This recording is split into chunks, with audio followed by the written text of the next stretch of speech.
Olá, mesmo sendo uma tarde cinzenta, fria e chuvosa, e eu gosto de chuva, vocês sabem disso, trago notícias boas. A primeira notícia, muito boa, é que o presidente Jair Bolsonaro sancionou hoje, quinta-feira, 5 de setembro, há 2 dias de completar um ano a facada que ele levou em Juiz de Fora e de se comemorar o aniversário da independência do Brasil, dia 7, ele sancionou a lei de abuso da autoridade, com 19 pontos vetados, que ao todo somam 36 dispositivos, conforme o presidente, aliás, antecipou, depois que ele teve uma reunião com o advogado-geral da União, André Luiz Mendonça,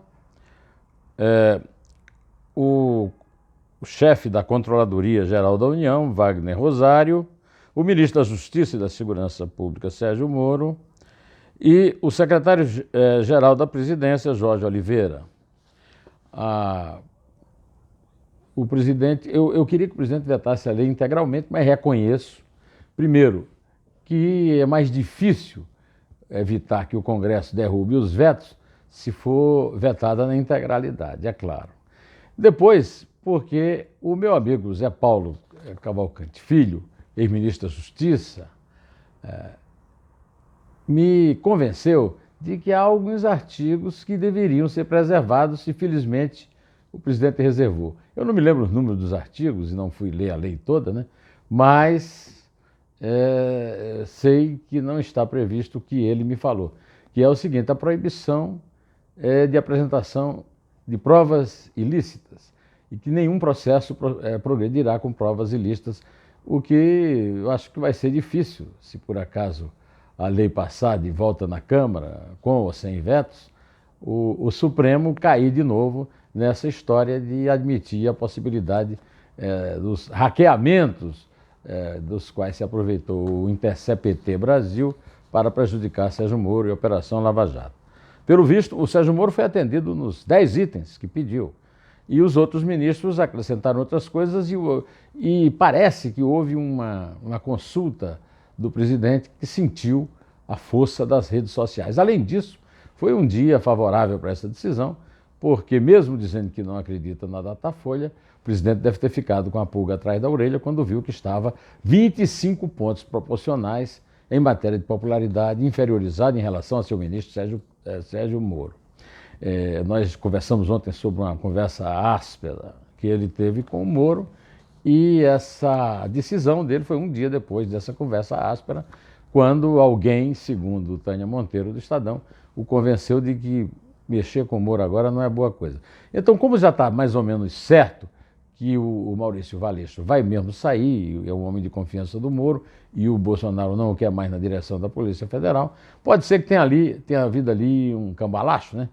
Você demite o diretor geral. Eu não tenho informação, estou só imaginando, né? Essa das redes sociais está noticiada em todos os jornais, que ele sentiu que havia uma oposição muito grande na rede. E a sociedade brasileira está completamente revoltada com a lei do abuso da autoridade.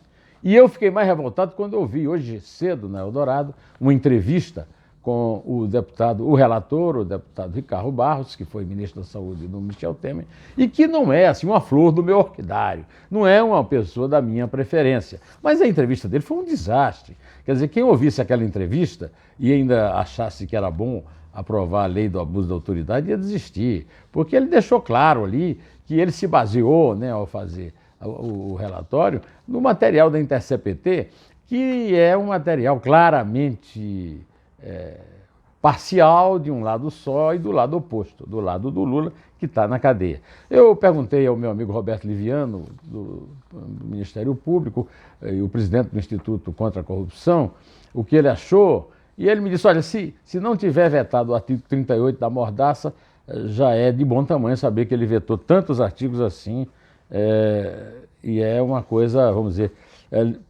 benfazeja, né?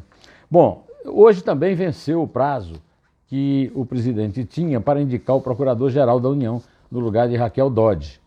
Ele indicou Augusto Aras.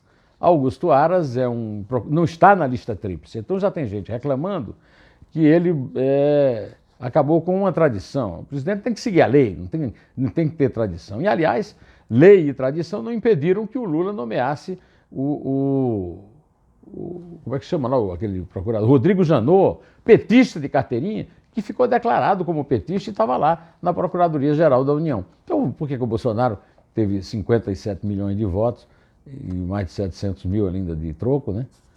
Não podia nomear alguém da sua confiança, do seu conhecimento, e, sobretudo, uma indicação que também foi apoiada pelo Tarcísio de Freitas, o ministro de Infraestrutura, que é um dos ministros que realmente mais admiro o trabalho lá na infraestrutura no governo Bolsonaro. Além do mais, essa quebra da tradição, para mim, é muito positiva. O presidente da República foi eleito por 57 milhões. Por que é que o Procurador-Geral da República tem que estar numa lista tríplice escolhida pelos próprios colegas? Isso é uma expressão de corporativismo que não tem mais sentido. É o tipo da tradição que precisa ser quebrado. Se fosse legal, vamos reformar a lei ou a Constituição. Não é. É apenas uma tradição. Então, que se derrube a tradição. Eu louvo. Há uma crítica de que o Aras já fez críticas pontuais à Lava Jato. Eu também faço. Contra o personalismo, eu também faço. Eu também faço críticas ao personalismo dos procuradores, Dallagnol, Buzubon, etc. E ao próprio Sérgio Moro. Há atitudes personalistas que podem ser realmente criticadas e o novo chefe da Procuradoria-Geral da República deve cuidar disso. E ele entra num momento crucial para a instituição, porque a Raquel Dodge está pondo em dúvida a própria Procuradoria quando é alvo de um movimento dos procuradores da Lava Jato na PGR que pediram demissão em massa porque ela cometeu uma coisa absurda, né? Ela simplesmente mandou a delação de Léo Pinheiro, da OAS, para o ministro Edson Fachin e pediu que o ministro desconsiderasse na delação informações a respeito de ilícitos praticados pelo presidente da Câmara, Rodrigo Maia, e pelo irmão do presidente do Supremo Tribunal Federal, Dias Toffoli. Dias Toffoli já foi personagem nessa delação antes. Essa delação ficou 2 anos sendo empurrada de um lado para o outro, porque citava o Dias Toffoli, que não era nem presidente, era ministro do tribunal, numa história de uma ajuda que o Léo Pinheiro teria dado a ele numa obra na mansão que ele tem em Brasília, né? Pois bem, agora, 2 anos depois, ela reapareceu e aí passou mais um tempo na gaveta de Raquel Dodge e volta com esse pedido bastante estranho, porque ele aconteceu depois que o Rodrigo Maia e o Dias Toffoli fizeram pressão para que o presidente Bolsonaro a mantivesse na Procuradoria, mesmo ela não tendo concorrido lá entre os seus pares. E o Bolsonaro, inclusive antes de indicar o Augusto Aras, já deu uma dica que ia ser homem, ou seja, que ela não teria chance, né? Essa atitude de Raquel Dodge deixava claro que ela estava naquele acordão, né, do Alcolumbre, com Renan Calheiros, com Rodrigo Maia e com o Dias Toffoli. O Bolsonaro já andou fazendo acenos a esse acordão quando, por exemplo, pediu ajuda ao Toffoli para que blindasse o Flávio Bolsonaro lá no Rio, e também criou obstáculos à permanência do diretor da Polícia Federal no Rio. Eu já adverti aqui que esses obstáculos eles são bastante corroborados pela própria corporação, que diz que o SAD, o substituído, não é assim uma pessoa muito afeita ao trabalho. De qualquer maneira, a interferência do Bolsonaro na Polícia Federal, tanto no Rio como no porto de Itaguaí, que segundo Fernando Gabeira é um porto que exporta drogas e importa armas para milícias no Rio, não ficou bem, né, para o presidente. De qualquer maneira, ele, mesmo que ele troque o diretor da Polícia Federal, tendo mantido os vetos que ele manteve, e espero que esses vetos não sejam derrubados na Câmara nem no Senado, mas isso é uma questão para o Brasil, viu? A Câmara e o Senado não podem derrubar os vetos porque estarão indo contra a sociedade brasileira. Se o Bolsonaro tiver o veto derrubado, o derrotado não é ele, é a sociedade brasileira. É claro que pode haver vetos, a Câmara tem poder para isso, mas estará traindo a sua condição de representante do povo. É bom advertir também ao presidente, talvez ele não conheça, apesar de conhecer o diretor que ele quer nomear para lá, não conhece bem a instituição. A Polícia Federal tem 3 grupos e ele não lidera nenhum dos 3. Um é do PT, o Paulo Lacerda, que foi diretor lá, era do PT, e ninguém reclamou quando o Lula nomeou o Paulo Lacerda porque era do PT, porque estava na lista tríplice, né? Bobagem, né? Era do PT. Os tucanos têm lá um grupo liderado pelo Marcelo Itagibe, que foi deputado federal lá do Rio e é do PSDB. E também outro grande grupo é o grupo As Viúvas do Tuma. Então você vê que são 3 grupos que são indissociáveis, que fragmentam a Polícia Federal e que por isso mesmo permitem certos arroubos de autonomia dos agentes da Polícia Federal. A Polícia Federal não é muito controlada pelo ministro da Justiça nem pelo presidente da República, não. Basta ver a história. De qualquer maneira, hoje é um dia para comemorar efusivamente